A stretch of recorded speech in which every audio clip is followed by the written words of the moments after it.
Let's try our next example, number 9.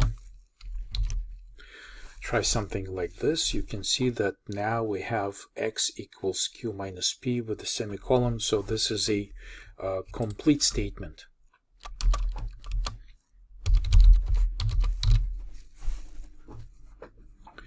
So in this statement, we already figured that we're computing the difference between two memory locations in terms of number of elements, how many elements apart these two addresses indicate. And of course, the outcome is the same, and the data type in both cases, by the way, we should fill this in, is just an integer. And x value changes to 1 because we just updated the value of this integer in memory, and now we're storing the value 1.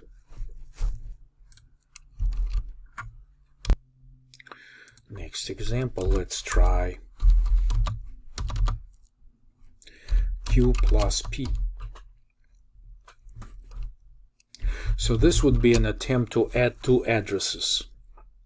Well, if the difference between two addresses makes sense, because we can try to see how many elements apart these two pointers are set to, addition of two pointers makes no sense.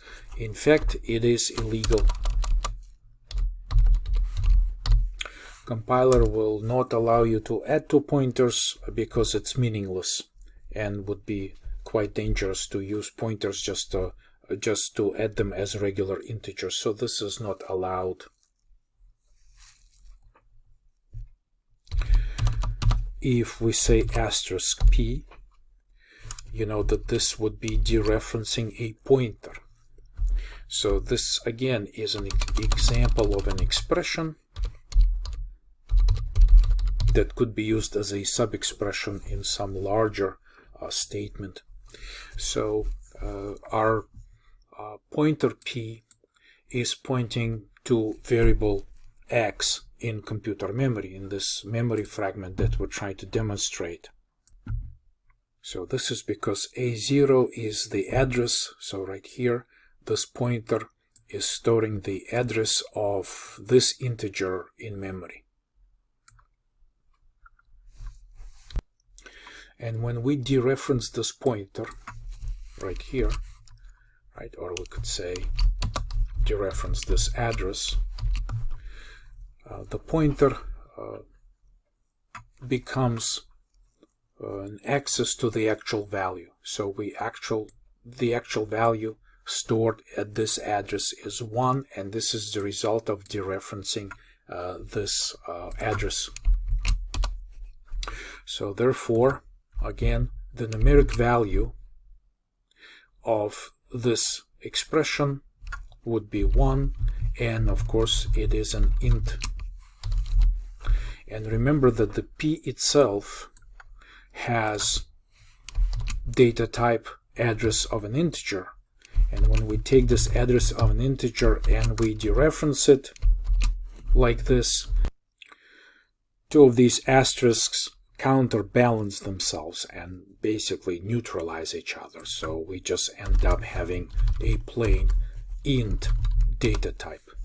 So asterisk p dereferencing this pointer will take this address and provide access to the actual object in memory, which is an integer with value 1, and this is the numeric value, and this is the data type returned by this expression.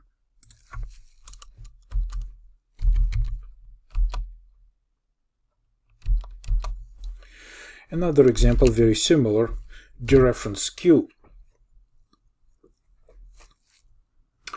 Well, generally speaking, of course, it will return the numeric value. Once again, the pointer will be dereferenced. But this is questionable, because you already know that q was designed to point to an integer. This was how q was declared.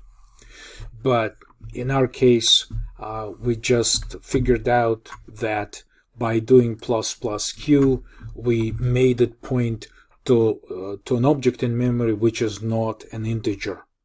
Well, of course, it will return A0 hexadecimal A0 value.